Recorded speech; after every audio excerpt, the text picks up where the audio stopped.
പിതാവിൻ്റെയും പുത്രൻ്റെയും പരിശുദ്ധാത്മാവിൻ്റെയും നാമത്തിൽ ആമേൻ. കർത്താവേ, നിന്റെ ഉന്നതമായ നാമത്തിന് സ്തോത്രം ചെയ്യും. കർത്താവേ, നിന്റെ വിശുദ്ധ പൗരോഹിത്യത്തെ മഹത്വപ്പെടുത്തണമേ. കർത്താവേ, സഭയിലുള്ള സാന്നിധ്യം പ്രകടമാക്കണമേ. 40 വർഷം ഞാൻ അർപ്പിച്ച കൃപാന്റെ യുഗതിയാൽ കൃപാസ്ഥാനത്താറെ ജീവനോടെ പ്രത്യക്ഷപ്പെട്ട മാതാവിൻ്റെ മാധ്യസ്ഥ ഇന്ന് അങ്ങയുടെ മക്കളെ പ്രാർത്ഥന കൂടുന്ന എല്ലാ മക്കൾക്കും വേണ്ടി പ്രാർത്ഥിക്കുകയാണ്. കർത്താവെ, മനസ്സ് വേദനിക്കുന്ന എല്ലാ വിഷയങ്ങളും, അവരുടെ മനസ്സ് വേദനിപ്പിക്കുന്ന എല്ലാ വ്യക്തികളും ഇപ്പോഴും ഈശോയുടെ നാമം നിർവീര്യമാകട്ടെ. കർത്താവെ, മനസ്സ് വിഷമിപ്പിക്കുന്ന സാഹചര്യങ്ങൾ, ചെയ്തെടുക്കേണ്ട ഉത്തരവാദിത്തങ്ങൾ, മറ്റുള്ളവർ നമ്മളെ പഴി പറയാൻ സാധ്യതയുള്ള എല്ലാ വിഷയത്തിൻ്റെ മേലും കർത്താവിൻ്റെ കരുണ ചൊരിയുകയും നിങ്ങളെ കർത്താവ് ഇന്ന് നിലനിർത്തി തരികയും ചെയ്യട്ടെ.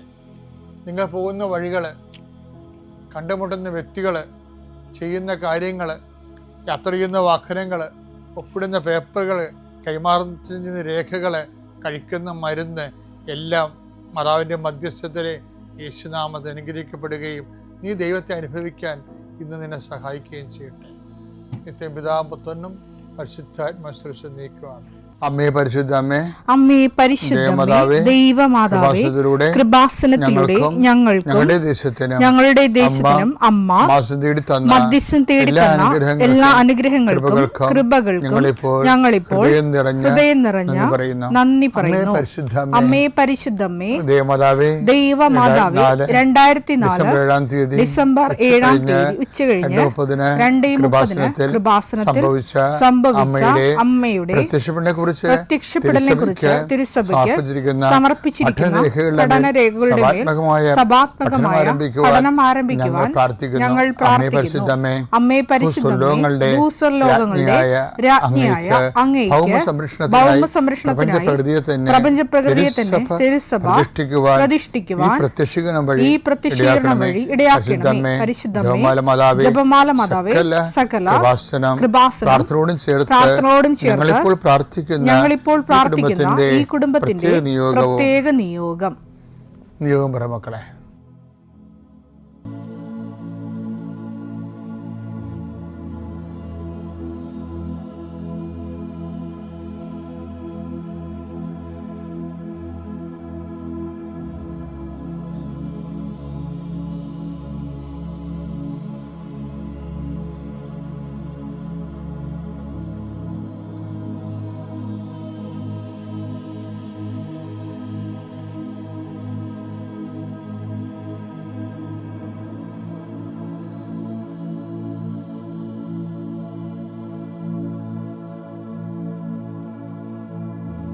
അമ്മയുടെ പ്രത്യക്ഷീകരണത്തിന്റെ ഈ അനുഗ്രഹവേളയിൽ ഞങ്ങൾക്ക് സാധിച്ചു തരുവാൻ കനിയണമേ. ആമേൻ. നമ്മളിതിൽ ന്യായസ്ഥാനത്തെ കുറിച്ചാണ് ഇപ്പൊ ചിന്തിക്കണത്. കാര്യം സഭയിലേക്ക് ജനങ്ങൾ ന്യായസ്ഥാനപ്പെടുന്ന ഒരു ടൈമാണിത്. എന്താണ്, ശനിയാഴ്ച പെസഹ ജാഗ്രതയല്ലേ, ന്യായസ്ഥാന വെള്ളം നമ്മൾ ആശീർവദിച്ച് വെക്കുകയും ഞങ്ങൾ സിംഗപ്പൂർ ധ്യാനിപ്പിക്കാൻ ചെന്നപ്പോൾ അവിടുത്തെ അച്ഛൻ ഞങ്ങളോട് പറഞ്ഞു, സിംഗപ്പൂർ 3200ഓളം മനുഷ്യർ, ചൈനക്കാർ ഉൾപ്പെടെ ഉള്ളവർ വേദപാഠം പഠിച്ചുകൊണ്ടിരിക്കുകയാണ് 1 കൊല്ലമായിട്ട്. അപ്പോൾ അവർ ഈ പെസഹായ്ക്ക് ജ്ഞാനസ്ഥാനപ്പെട്ട് കാണും. അപ്പം ലോകം മുഴുവൻ ഇങ്ങനെ ഒരു 1,100,42 ആയില്ലേ ഇപ്പം കത്തോലിക്കർ. ഇപ്പോഴാണ് ആ കണക്ക് വിട്ടിരിക്കുന്നത്. അപ്പോൾ എൻ്റെ വിഷയം എന്ന് പറയുന്നത്, ഇപ്പോൾ 20,000 പേരോളം ഫ്രാൻസിൽ ഈ ദിവസങ്ങൾ ജ്ഞാനസ്ഥാനപ്പെട്ടു. പല രാജ്യങ്ങളും അങ്ങനെ നടക്കുന്നുണ്ട്, കർത്താവിൻ്റെ വിശ്വസിച്ചുകൊണ്ട് നിത്യജീവൻ പ്രാപിക്കുന്നത്. ഇപ്പം സഭയോട് നമ്മൾ ചോദിക്കുമ്പോൾ, നമ്മൾ ജ്ഞാനസ്ഥാന വ്രതം നവീകരിക്കത്തില്ലേ, അപ്പോഴ് പെസഹ ജാഗരത്തിൽ ഒരു ചോദ്യം ചോദിക്കും. ജ്ഞാനസ്ഥാന വ്രതം ആശീർവദിക്കുന്ന ഇടക്ക് എന്താ ചോദിക്കണത്, നിങ്ങൾ പിശാചിനെ ഉപേക്ഷിക്കുന്നു എന്ന് ചോദിക്കത്തില്ല. അവരുപേക്ഷിക്കുന്നു എന്ന് പറയും. പിന്നെ അച്ഛൻ ചോദിക്കുന്ന അവൻ്റെ ആർഭാടങ്ങൾ ഉപേക്ഷിക്കുന്നു എന്ന് ചോദിക്കും. അപ്പോൾ ആർഭാടം എന്താണെന്ന് ആൾക്കാർക്കറിയത്തില്ലേ. ഈ അച്ഛനെ അറിയാവുന്നറിയത്തില്ല. അപ്പോൾ ആർപ്പാടങ്ങൾ വിളിക്കുന്നത്. അപ്പോൾ ആൾക്കാർ രാത്രിയാണ് സംഭവിക്കണത്. ഈ ചോദ്യങ്ങളൊക്കെ വളരെ അപ്പം കുറച്ചൊരു ഉറക്കമായിരിക്കും. എന്തായാലും അവർക്കൊരു പിടിയും കിട്ടത്തില്ല. എന്തായാലും പറയും ആർപ്പാടം ഉപേക്ഷിക്കണമെന്ന് പറയും. ഈ 90% ആൾക്കാരും പിശാചിൻ്റെ ആർപ്പാടം എന്താണെന്ന് അറിയത്തില്ല. ഉപേക്ഷിക്കണമെന്ന് വെറുതെ പറയണതാണ്. എന്താണ് ഉപേക്ഷിക്കണമെന്ന് അറിയാൻ പാടില്ലാതെ ഉപേക്ഷിക്കും. എന്ത് ശരിക്കും പറഞ്ഞാൽ lure of sin, do you deny the lure of sin, LURE, lure of sin എന്ന് വെച്ചാൽ പാപത്തിൻ്റെ പ്രലോഭനങ്ങളെ നിങ്ങൾ ഉപേക്ഷിക്കുന്നു എന്നാണ്. പാപത്തെ ഉപേക്ഷിക്കുന്നു മാത്രമല്ല, പാപത്തിൻ്റെ പ്രലോഭനങ്ങൾ വെച്ചാൽ പാപം. ഇപ്പോൾ ഒരുത്തൻ വെള്ളം അടിച്ചു, വെള്ളം അടിക്കണമല്ല പ്രശ്നം, അതിനുശേഷം അവൻ കിറ്റായിട്ട് നടക്കും. എൻ്റെ ആർഭാടം അതാണല്ലേ. അപ്പം ഈ ആർഭാടത്തിൽ വേറൊരു സാധനമുണ്ട്. ചില ആൾക്കാർ വെള്ളം അടിച്ച് വീട്ടിൽ വന്നെ എന്താ അറിയാവുക, അതുകൊണ്ട് കുറച്ച് സേഫായിട്ടുള്ള കാര്യങ്ങൾ നടക്കും. എന്ന് കഴിഞ്ഞാൽ ഭാര്യ ആവശ്യമില്ലാത്ത കാര്യങ്ങളൊക്കെ സംസാരിക്കത്തില്ല, മക്കൾ സംസാരിക്കത്തില്ല. അപ്പന് വെള്ളമാണെന്ന് പറയും. അപ്പനൊക്കെ കേൾക്കണുണ്ടേ. എന്ന് വെച്ച് കഴിഞ്ഞാൽ ആവശ്യമില്ലാത്ത കാര്യങ്ങൾ സംസാരിച്ചിട്ട് ചെല്ലത്തില്ല. അതിൻ്റെ സുഖമുണ്ട് ശരിക്കും പറഞ്ഞാൽ. ചുമ്മാ 2 വീശി അവിടെ ഇരുന്നാൽ മതി. അതാണ് ആർഭാടം എന്ന് പറയേണ്ട കാര്യം. ഇതുപോലെ പാപത്തിന് അതിൻ്റെ ആർഭാടങ്ങളുണ്ട്. അത് നമുക്ക് തരുന്ന സന്തോഷങ്ങളാണ്. ഇപ്പം എന്തുകൊണ്ടാണ് ഇപ്പം നിങ്ങളെ ചിലർ 8ാം ക്ലാസ്സിലെ പിള്ളേർ വരെ, ഞാൻ കഴിഞ്ഞ ദിവസം പറഞ്ഞില്ലേ, ഇത് ലിപ്സ്റ്റിക്ക് തേച്ചവൻ്റെ കുർബാന സ്വീകരിക്കാൻ വരും. ഇപ്പം ഞാൻ ഈ കുർബാന കൊടുക്കുന്ന സമയത്ത് കിടന്ന് ബഹളം ഉണ്ടാക്കേണ്ട ശരി, എന്തിനാ അവർ ലിപ്സ്റ്റിക്ക് തേച്ചുകൊണ്ട് ഈ കുർബാന സ്വീകരിക്കാൻ വരണത്?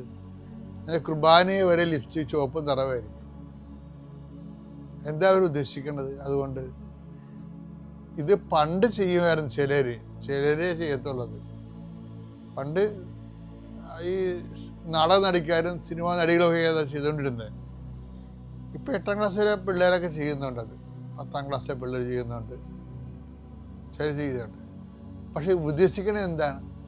അതുകൊണ്ട് ഉദ്ദേശിക്കുന്നത് മാക്സിമം ഇന്ത്യയിൽ അത് ചെയ്യുമ്പോൾ ഉണ്ടാകുന്ന കുഴപ്പം, ഇപ്പം മദാമ അത് ചെയ്തുകൊണ്ട്, ഇപ്പം വെള്ളക്കാരത് ചെയ്തുകൊണ്ട് നമുക്കത് കുറ്റം പറയാൻ പറ്റുകയില്ല. ഞാൻ ചെന്ന രാജ്യങ്ങളിലെല്ലാം അവർ ചെയ്യുന്നുണ്ട്.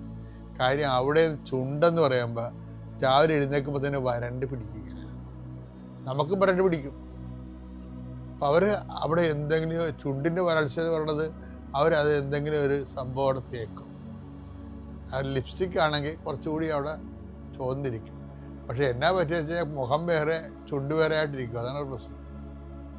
മുഖം വേറെ ചുണ്ട് വേറെ ആയിട്ടിരിക്കും. പിന്നെ അവർ കണ്ട് അതിൻ്റെ അകത്തൊരു ഇരിക്കണുണ്ട്. പക്ഷേ ഇന്ത്യക്കാരൻ ആ പ്രശ്നങ്ങളൊന്നുമില്ല. ഇവിടെ ആരുടെയും ചുണ്ട് വരണ്ട് പോകത്തൊന്നുമില്ല. ഇവിടെ എന്തിനാ? മറ്റുള്ളവർ നമ്മളെ കാണാൻ വേണ്ടിയാണ്. ആമ്പിള്ളേർ നമ്മളെ കാണാൻ വേണ്ടിയും അത് നല്ലതാണല്ല, സൂപ്പറായിരിക്കണമല്ല, ക്യൂട്ടാണെന്നല്ല എന്നൊക്കെ പറയും. അതിനാണ് ഈ ആർഭാടങ്ങളെന്ന് പറയുന്നത്. ലർ ഓഫ് സിൻ. നിങ്ങളെ പിശാചിനെ ഉപേക്ഷിക്കുന്നു, അവൻ്റെ ആർഭാടങ്ങൾ ഉപേക്ഷിക്കുന്നു. അതിൻ്റെ അകത്ത് എല്ലാം വരും. നമ്മുടെ ബോഡി പാർട്ടുകൾ മറ്റുള്ളവർക്ക് കാണുന്ന രീതിയിൽ, എന്നിട്ട് നമ്മൾ അതിലൂടെ അവരുടെ ആകർഷണം നമ്മൾ വാങ്ങിച്ചെടുക്കുന്നതിലൂടെ ഉണ്ടാകുന്നതെല്ലാം പാപത്തിൻ്റെ ആർഭാടങ്ങളാണിതെല്ലാം. ഇതെല്ലാം ഉപേക്ഷിച്ചിട്ടാണ് നമ്മൾ ക്രിസ്തുവിനെ സ്വീകരിക്കുന്നത്. ഇതെല്ലാം ഉപേക്ഷിച്ച് നമ്മൾ ക്രിസ്തുവിനെ സ്വീകരിക്കും. ഇതുപോലെ തന്നെ ഒരു വിഷയമാണ് വിശ്വാസത്തിനും ആർഭാടങ്ങളുണ്ടാകും. വിശ്വാസത്തിൻ്റെ ആർഭാടം എന്ന് പറയുന്നത് ഞാൻ ഇന്നലെ പറഞ്ഞതാണ്. വിശ്വാസത്തിൻ്റെ ആർഭാടം എന്ന് പറഞ്ഞാൽ എൻ്റെ ഭൗതിക സാഹചര്യവും ആത്മവിശ്വാസം ജനിപ്പിക്കുന്ന ഭൗതിക സാഹചര്യമാണ് വിശ്വാസത്തിൻ്റെ ആർഭാടം. ഇപ്പം ഉദാഹരണത്തിന് വിശ്വാസത്തിൻ്റെ ആർഭാടം ദൈവം ചിലപ്പോൾ എടുത്തു മാറ്റും.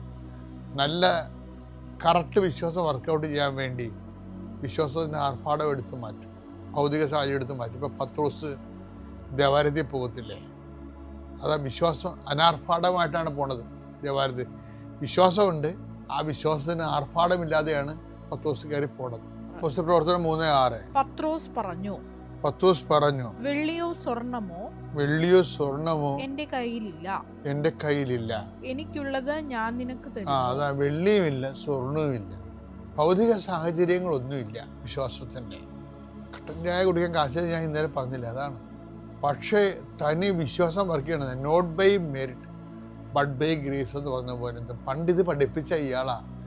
ഈ പത്രോസിനെ കർത്താവ് ഒരു മീൻ കരുനന്തനില്ലാത്ത കടലിൽ വലറിയാൻ പഠിപ്പിച്ചപ്പോഴും പത്രോസ് ഇത് പറഞ്ഞു, എൻ്റെ കയ്യിൽ ഈ കടലിൽ മീനില്ല, ഈ കടലിൽ കരുനന്തം പോലും ഇല്ല. അത് തന്നെയാണ് ഇപ്പോൾ ഇയാൾ പറയണത്. പൊന്നോ വെള്ളിയോ എൻ്റെ കയ്യിലില്ല. അന്നും പുള്ളി കയ്യിലില്ലാഞ്ഞ കാര്യം പറഞ്ഞു, കടലില്ലാഞ്ഞ കാര്യമാണ് പറഞ്ഞത്. ഈ കടലിൽ കരുനന്തം പോലും ഇല്ല, വലിയ മീനുമില്ല, ചെറിയ മീനുമില്ല. എങ്കിലും നീ പറഞ്ഞത് കൊണ്ട് ഇവിടെ അതാണ് സംഭവിക്കുന്നത്. ഇവിടെയും വിശ്വാസത്തെ ഭൗതിക സാഹചര്യങ്ങൾ വെട്ടിമാറ്റിയിട്ട് അനാർഭാടമായിട്ട് ജീവിക്കേണ്ടി ഒരു അവസരം വന്നിരിക്കുകയാണ്. പറയുന്നത്, പൊന്നോ വെള്ളിയോ എൻ്റെ കയ്യിലില്ല, പക്ഷേ എൻ്റെ കയ്യിലൊരാളുണ്ട്, നസ്രായനായ യേശുവിൻ്റെ നാമത്തിൽ നീ എഴുന്നേറ്റ് നടക്കാൻ. എന്തെല്ലാം സംഭവം ഉണ്ടായാലും, പണം പോയാലും ആരോഗ്യം പോയാലും, നമ്മുടെ കയ്യിൽ നിന്ന് ചിലപ്പോൾ പണം പോവും, നമ്മൾ കടക്കാരാവും, ചിലപ്പോൾ ആരോഗ്യം പോവും, പക്ഷേ ക്രിസ്തു ഒരിക്കലും പോകത്തില്ല. ഞാൻ പണ്ട് ഇതിനേക്കാൾ ആരോഗ്യവാനായിരുന്നു. എനിക്ക് ഭക്ഷണങ്ങളൊക്കെ പലതും അത്യവാണെന്ന് നിങ്ങളോട് പറഞ്ഞിട്ടുണ്ട്. കിഡ്നിയുടെ കുറേ പ്രോബ്ലം ഉള്ളതുകൊണ്ട് പറഞ്ഞിട്ടുണ്ട് ഞാൻ, നിങ്ങളോടെല്ലാം പറഞ്ഞിട്ടുണ്ട് ഞാൻ. പക്ഷേ നോക്കിയേ, ചിലപ്പോൾ ആരോഗ്യം പോവും, പക്ഷെ ക്രിസ്തു പോകത്തില്ല. ഈ അനാരോഗ്യകരമായ സാഹചര്യത്തിലാണ് ഞാൻ ഈ 12 രാജ്യങ്ങളിൽ സുവിശേഷ വേല ചെയ്തിരിക്കുന്നത്. അതെന്താ കാര്യം? പൊന്നും വെള്ളിയും നമ്മുടെ കയ്യിൽ നിന്ന് പോകും, പക്ഷെ ക്രിസ്തു പോകത്തില്ല. അപ്പം നിങ്ങൾക്ക് എന്തെങ്കിലും കടം വന്നു, അല്ലെ പരീക്ഷ തോറ്റു, അല്ലെ കെട്ടിയ കല്യാണം പറഞ്ഞു വെച്ച കല്യാണം പോയി, അല്ലെങ്കിൽ പറഞ്ഞു വെച്ച വിസ പോയി, അല്ലെങ്കിൽ വിസ കിട്ടിയില്ല എന്ന് വിചാരിച്ചുകൊണ്ട് ക്രിസ്തു നിങ്ങൾക്കൊന്നും പോകത്തില്ല. അതുകൊണ്ട് നിങ്ങൾ ആരും ഇങ്ങനെയുള്ള സാഹചര്യത്തിൽ ഡൗൺ ആകരുത്. എന്തെങ്കിലും നഷ്ടപ്പെട്ടെന്ന് വിചാരിച്ചുകൊണ്ട് ഉടനെ ഡൗൺ ആവരുത്. അപ്പോൾ സന്തോഷമായിരിക്കണം. എന്തെല്ലാം നഷ്ടപ്പെട്ടു, ഉറ്റവർ പോയാലും ഉടയവർ പോയാലും പോകാത്ത ഒരാളാണ് ക്രിസ്തു. ആ ക്രിസ്തു നിൻ്റെ കൂടെ ഉണ്ട്, അത് ഓർത്തേക്കണം. അവൻ്റെ കൂടെ നമുക്ക് ജീവിക്കാം, അതിജീവിക്കാനും പറ്റും. പിതാവിൻ്റെയും വിശ്വാസ പ്രമാണം. സർവശക്തനായ പിതാവും ആകാശത്തിൻ്റെയും ഭൂമിയുടെയും സൃഷ്ടാവുമായ ദൈവത്തിൽ ഞാൻ വിശ്വസിക്കുന്നു. അവിടുത്തെ ഏകപുത്രനും ഞങ്ങളുടെ കർത്താവുമായ ഈശോമിശിഹായിലും ഞാൻ വിശ്വസിക്കുന്നു.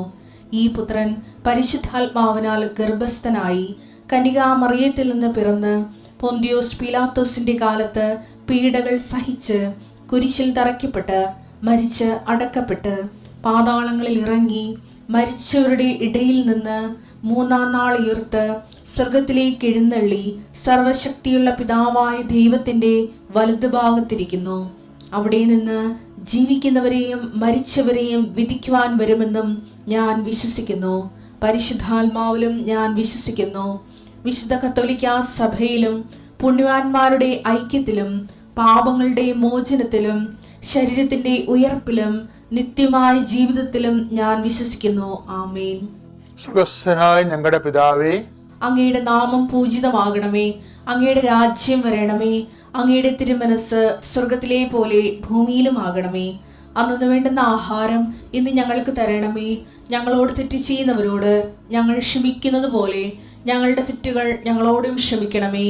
ഞങ്ങളെ പ്രലോഭനത്തിൽ ഉൾപ്പെടുത്തരുതേ, തിന്മയിൽ ഞങ്ങൾ രക്ഷിക്കണമേ. ആമേൻ. നന്മ നിറഞ്ഞ മറിയമേ, സ്വസ്തി.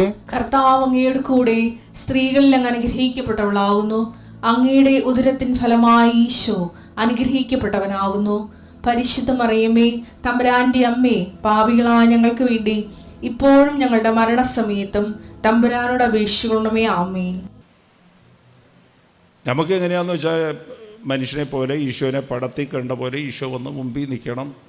ഈശോ നമ്മളകത്ത് കുർബാനയുടെ രൂപത്തിൽ നമ്മളകത്ത് ഈശോ അതിന് വേണ്ടിയിട്ടല്ലേ കുർബാന ആയത്? ദിവസവും നമ്മളെ കൂടെ ജീവിക്കാൻ, നമ്മൾ ഒപ്പം ജീവിക്കാൻ, നമ്മളകത്ത് ജീവിക്കാൻ വേണ്ടിയിട്ടാണ്. Price the lord. ഹല്ലേലൂയ. നമുക്ക് ആ ബോധ്യമില്ലായ്മയാണ് ദൈവം നമ്മളെ കൂടെ ഉണ്ടായിട്ടും നമുക്ക് മനസ്സിലാകാത്തതാണ്. ഇപ്പം ഹൃദയശുദ്ധി എങ്ങനെയാണ് ഉണ്ടാകുക?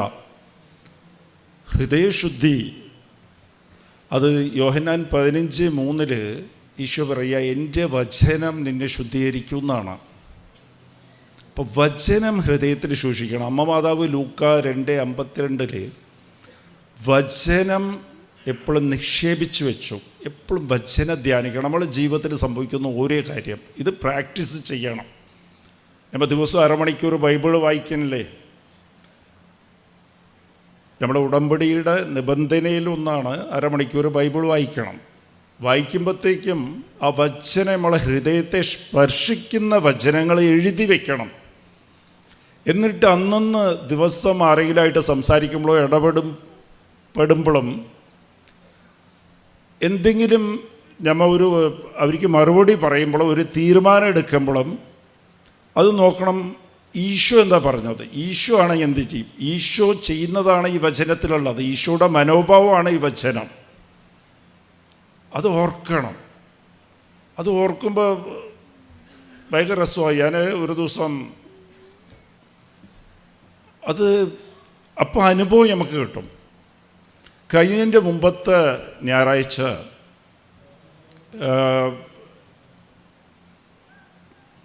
ഇടവപ്പള്ളിയിൽ ഞാൻ കുർബാനയ്ക്ക് പോകുന്ന, ബാക്കി ദിവസം ഡോൺ ബോസ്കോ പോകും. ദിവസം ഡോൺ ബോസ്കോ പോവും, ഞായറാഴ്ച മാത്രമേ ഇടവപ്പള്ളി പോവും. റിസറക്ഷൻ ചർച്ചാണ്. അവിടെ ഏറ്റവും മുമ്പിലാണ് പോയി ഇരിക്കുന്നത്. നമ്മൾ എപ്പോഴും ദൈവത്തിൻ്റെ മുമ്പിൽ പോയി ഇരിക്കാൻ നോക്കണം. Price the Lord. കുർബാനയ്ക്ക് പോകുമ്പോൾ മുമ്പിൽ പോയി ഇരിക്കണം. അപ്പോൾ ഞാൻ മുമ്പിൽ ചെയറിട്ടിരിക്കുകയല്ലായിരിക്കും, എൻ്റെ ഭാര്യ അടുത്ത്. അപ്പോൾ ഞാൻ നോക്കുമ്പോഴത്തേക്ക് എല്ലാ ആഴ്ചയും ഒരു പ്രായമുള്ള മനുഷ്യൻ, ഉടുപ്പൊക്കെ മുഷിഞ്ഞ ഉടുപ്പൊക്കെ ഇട്ട മനുഷ്യൻ, അയാളെന്താ ചെയ്തതെന്ന് വെച്ചാൽ എപ്പോഴും കുർബാന തുടങ്ങി പകുതിയാകുമ്പോഴത്തേക്കാണ് വരുന്നത്. പകുതിയായി വരും. പകുതിക്ക് വരുമ്പോഴത്തേക്കും എനിക്ക് സങ്കടമാണ്. ഈശോനെ അപമാനിച്ചല്ലോ, ഇതെന്താ അതുമില്ലാതെ മുഷിഞ്ഞ് ഒന്ന് കുളിക്കുകയും പോലും ഇല്ലാതെയൊക്കെ വരുമെന്ന് ഡ്രസ്സൊക്കെ ഇട്ട് ഫ്രണ്ടിൽ വരും. അപ്പോൾ എല്ലാവരും കസേര എടുത്ത് ഇട്ട് കൊടുക്കും അയാൾക്ക്, ഫ്രണ്ടിൽ പോയിരിക്കാം. പകുതി കഴിഞ്ഞിട്ടാണ് വരുന്നത്. എനിക്കത് സങ്കടവും ദേഷ്യവും വരും. അപ്പോൾ കഴിഞ്ഞതിൻ്റെ മുമ്പത്തെ ആഴ്ച വന്നപ്പോഴത്തേക്കും കസേര ആരും എടുത്തിടാതെ എൻ്റെ ഭാര്യ എണിച്ച് കസേര എടുത്തിട്ട് കൊടുത്തു. അപ്പോൾ കുർബാന കഴിഞ്ഞിട്ട് ഞാൻ പറഞ്ഞു, നീ എന്തിനാ കസേര ഇട്ട് കൊടുക്കാൻ പറഞ്ഞാൽ, ഈശോനെ അവമാനിച്ചത് കണ്ടില്ല, പകുതിക്ക് വെച്ചല്ലേ കുർബാനയ്ക്ക് വരുന്നത്. അവളൊന്നും മിണ്ടിയില്ല. അപ്പോൾ എനിക്ക് ഇങ്ങനെ സങ്കടം, ഇയാളെന്തിനാ ഒന്ന് കുളിച്ചിട്ടൊക്കെ നല്ല ഉടുപ്പൊക്കെ ഇട്ട് വരണ്ടേ. പിന്നെ ഞാൻ വിചാരിച്ച് അയാളെ പോയി കാണാം, എന്താ അയാൾക്ക് എന്തെങ്കിലും ഉടുപ്പ് വാങ്ങിച്ചു കൊടുക്കാനോ എന്തെങ്കിലും കാണാമെന്ന് പറഞ്ഞിരിക്കുമ്പോൾ കാണില്ല. കുർബാന കഴിഞ്ഞാൽ കാണില്ല. കഴിഞ്ഞ ആഴ്ച ഞാൻ നോക്കുമ്പോഴത്തേക്ക് ഇതേപോലെ പകുതിക്ക്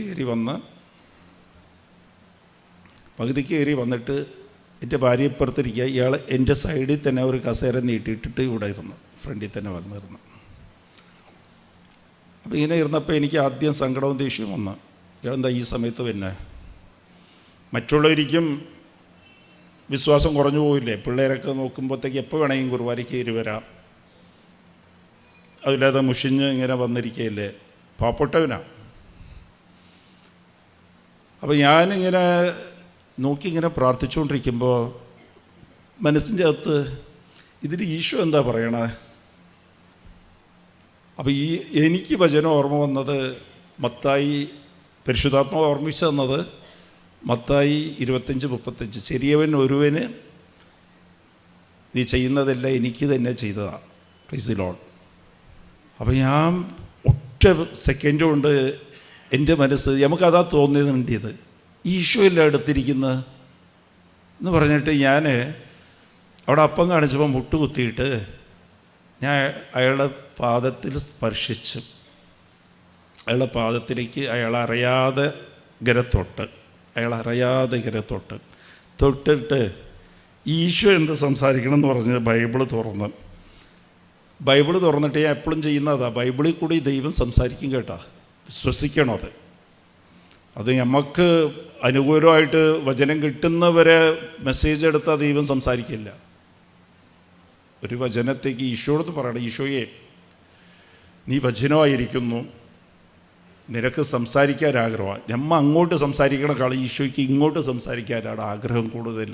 അത് നമ്മൾ മനസ്സിലാക്കണം. നമ്മളൊക്കെ എന്താണെന്ന് വെച്ചാൽ ഈശോയെ കൊണ്ട് സംസാരിപ്പിക്കില്ല. അങ്ങോട്ട് പറയേണ്ടതെല്ലാം പറഞ്ഞിട്ട് അങ്ങോട്ട് ചാപ്റ്റർ ക്ലോസ് ചെയ്തിട്ട് തിരിച്ചു പോരും. കേൾക്കണം. ഞാൻ ഇപ്പോഴും കുർബാനയുടെ സമയത്ത് ഒരു വാക്ക് നീ പറഞ്ഞാൽ മതി, എൻ്റെ ആത്മാവ് രക്ഷപ്പെടുമെന്ന് പറയുമ്പോഴൊക്കെ ഞാൻ ബൈബിൾ തുറന്നിട്ട് അത് ഏത് വാക്കാണെന്ന് ഞാൻ നോക്കും. Price the Lord. അപ്പോൾ ഞാനിങ്ങനെ ബൈബിൾ തുറന്ന് വിരൽ വയ്ക്കുമ്പോഴത്തേക്കും ലൂക്ക 8:45 വെച്ചിരിക്കണം. എന്നെ ആരാ തൊട്ടത്? Praise the lord. ഹല്ലേലൂയ. എന്നെ ആരാ തൊട്ടതെന്നാണ് ഈശോ പറയണത്. അപ്പോൾ ഇത് വചനം നമ്മളെ ഹൃദയത്തിലുണ്ടെങ്കിൽ ദൈവം നമുക്ക് അനുഭവം തരും. ഞാൻ അവിടെ തൊട്ടപ്പോൾ ഈശോയുടെ വാക്ക് സത്യമാണ്. ചെറിയവൻ ഒരുവനിൽ നീ എന്നെയാണ് കാണുന്നത്. ഇത് ഞാൻ ഇതേപോലെ ഒരു പ്രാവശ്യം കാറിൽ എനിക്ക് ഈ ഭാഗത്ത് എപ്പോഴും ഒരു സ്കിൻ പ്രോബ്ലമാണ്, അലർജിയാണ്. അത് ഉണങ്ങില്ല, ഇങ്ങനെ വൃത്തികേടായിട്ട് തോന്നിക്കുക. അപ്പോൾ ഫുൾ ഷർട്ട് ഇങ്ങനെ ഇട്ടേ നിൽക്കുകയുള്ളൂ, അത് പോകില്ല. ഞാൻ കുറേ ഓയിൻമെൻ്റ് ഇട്ട് സ്കിൻ സ്പെഷ്യലിസ്റ്റിനെ കണ്ട് അപ്പത്തേക്ക് മാറും, പിന്നെ വരും. ചുരിഞ്ഞ് പൊട്ടും. ഇത് ഇത്രയും വല്ലത് ഈ ഭാഗത്ത് പാടുപോലും ഇല്ല. അപ്പോൾ ഞാൻ ഒരു ദിവസം ഇതുപോലെ ഇത് ശരിയാണല്ലോ. അപ്പോൾ എപ്പോഴും ഞാൻ ശ്രദ്ധിക്കുക, ആരെങ്കിലായിട്ട് സംസാരിക്കുമ്പോൾ ഇങ്ങനെ ഇട്ട് വയ്ക്കും.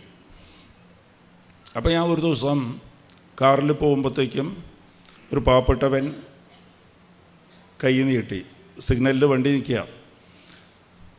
നിൽക്കുമ്പോഴത്തേക്കും നമ്മൾ എപ്പോഴും വചനം ഇങ്ങനെ ഏതെങ്കിലും കാര്യം എന്നോട് കരുണയായിരിക്കണേ, ദൈവമേ ഞാൻ പാപിയാണ് എപ്പോഴും തോന്നണം.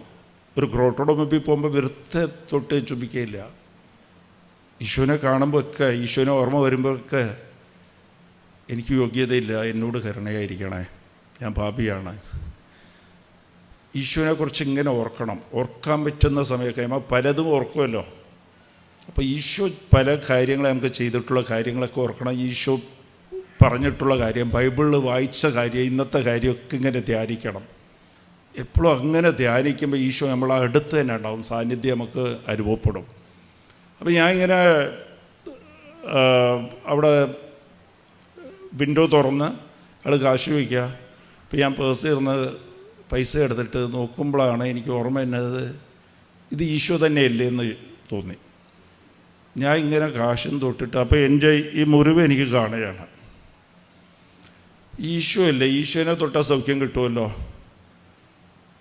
ആ ബ്ലീഡിങ്ങുള്ള പെണ്ണിന് സൗഖ്യം കിട്ടിയെങ്കിൽ എനിക്കും കിട്ടുമല്ലോ എന്ന് പറഞ്ഞിട്ട് ഞാൻ ആ കാശൊക്കെ കൊടുക്കുമ്പോൾ അയാളെ കൈ ഇങ്ങനെ പിടിച്ച് ഇങ്ങനെ ആക്കി ഇങ്ങനെയൊക്കെ പിടിച്ച് സ്നേഹത്തിൽ അയാൾക്ക് തോന്നി എന്താ ചെയ്യണമെന്ന്. ഇങ്ങനെ ചെയ്ത് ഇങ്ങനെ കാശ് കൊടുത്തിട്ട് ആ കൈ എടുത്ത് ഇവിടെ വെച്ച് കേട്ടോ. Price the Lord. ഒരു വിശ്വാസ പ്രമാണം ചൊല്ലി. ഹല്ലേലൂയ. നമുക്കിത് വിശ്വാസം ബോധ്യമാണ്. അത് കഴിഞ്ഞിട്ട് ആ മുറിവ് വന്നിട്ടില്ല കേട്ടോ. അത് കഴിഞ്ഞിട്ട് മുറിവില്ല അവിടെ. Price the lord. ഹല്ലേലൂയ. അപ്പോൾ കാരുണ്യ പ്രവൃത്തി നിങ്ങൾ ചെയ്യുമ്പോഴും ഉടമ്പടിയിൽ ചെയ്യുമ്പോഴും അത് ചെയ്യുന്നത് മനുഷ്യർക്കില്ല, ഈശോയ്ക്കാണ് ചെയ്യുന്നത്. ആ ഒരു ബോധ്യം നമുക്കെപ്പോഴും ഉണ്ടാകണം. Price the Lord. അപ്പോൾ ഹൃദയത്തിൽ ശുദ്ധിയുള്ള ഒരു ദൈവത്തെ കാണും. അതാണ് ആദ്യം. അപ്പോൾ അത് ഹൃദയശുദ്ധി എങ്ങനെയാണ്? വചനം വഴിയാണ് കിട്ടുന്നത്, ഈശോ വഴിയാണ് കിട്ടുന്നത്. എൻ്റെ വചനം നിന്നെ ശുദ്ധീകരിക്കും. യോഹന്നാൻ 15:3. അപ്പോൾ ഇതിൽ വലിയ പ്രശ്നമുള്ളത് എന്താണെന്ന് വെച്ചാൽ നമുക്കൊക്കെ ഫിലിപ്പിയർ 2:5 ദൈവം പറയുക, പരിശുദ്ധാത്മാവ് പറയുകയാണ്, നിൻ്റെ മനോഭാവം ഈശോയുടെ മനോഭാവം പോലെ ആയിരിക്കണം. എന്ന് വെച്ചാൽ വചനം ഹൃദയത്തിലുണ്ടാകണം. മനോഭാവം ഈശോയുടെ മനോഭാവം വചനമായിരിക്കണം. ഈശോ ആരാ? വചനമാണ്. ഈശോയുടെ സ്വഭാവം പോലെ ആയിരിക്കണം നിൻ്റെ സ്വഭാവം. നമ്മളുടെ എല്ലാത്തിൻ്റെയും പ്രശ്നം എന്താണെന്ന് വെച്ചാൽ നമ്മൾ മറ്റുള്ളവരിൽ ഈശോനെ കാണും. Price the Lord. പിശാച് അങ്ങനെ തന്നെ ഓപ്പോസിറ്റാക്കി വെച്ചിരിക്കുക. ഭാര്യ ഭർത്താവിൽ പ്രതീക്ഷിക്കും, ഭർത്താവിന് ഈശോയുടെ മനോഭാവം ഉണ്ടാകണം. ഞാൻ എന്ത് തെറ്റ് ചെയ്താലും ഭർത്താവിനെ അതൊന്നും ഫീൽ ചെയ്യരുത്. ഞാൻ റെസ്പെക്റ്റ് ചെയ്തില്ലെങ്കിലും ബഹുമാനിച്ചില്ലെങ്കിലും ഭർത്താവ് എപ്പോഴും ചിരിച്ചുകൊണ്ടിരിക്കണം. ഭർത്താവ് ഭാര്യയിൽ കാണും. Price the Lord. അവൾ ആദ്യം വന്ന് സംസാരിക്കട്ടെ. മറ്റുള്ളവരിൽ നമ്മൾ കാണും. നമ്മളെ ഭാഗത്ത് തെറ്റ് പറ്റിയാലും നമ്മൾ വണ്ടി തെറ്റായി ഓടിച്ചാലും മറ്റുള്ളവരൊക്കെ നമ്മളോട് ക്ഷമിക്കണം. മറ്റുള്ളവർ എന്തെങ്കിലും തെറ്റ് ചെയ്താൽ നമ്മൾ അങ്ങോട്ട് ചീത്തവാക്ക് പറയും, ദേഷ്യപ്പെടും. മറ്റുള്ളവർ ആരും നമ്മളോട് ദേഷ്യപ്പെടരുത്. അവർ വന്ന് ആദ്യം ക്ഷമ പറഞ്ഞോളും. Price the Lord. ഇത് വലിയ പ്രശ്നമാണ്. വീട്ടിലെ ഏറ്റവും വലിയ പ്രശ്നത്തിൻ്റെ കാരണം അതാണ്. ഈശോ പറഞ്ഞിരിക്കുന്നത് നിൻ്റെ മനോഭാവം ഈശോനെ പോലെയാണ്, മറ്റുള്ളവരിൽ അത് കാണരുത്. അതിന് എപ്പോഴും ദൈവസാന്നിധ്യം നഷ്ടപ്പെടുന്നതിൻ്റെ കാരണം അതാണ്. പല കുടുംബത്തിലും ഇന്ന് പ്രശ്നവും പലവർക്കും എപ്പോഴും ദേഷ്യവും സങ്കടവും ഉള്ളതിൻ്റെ കാരണം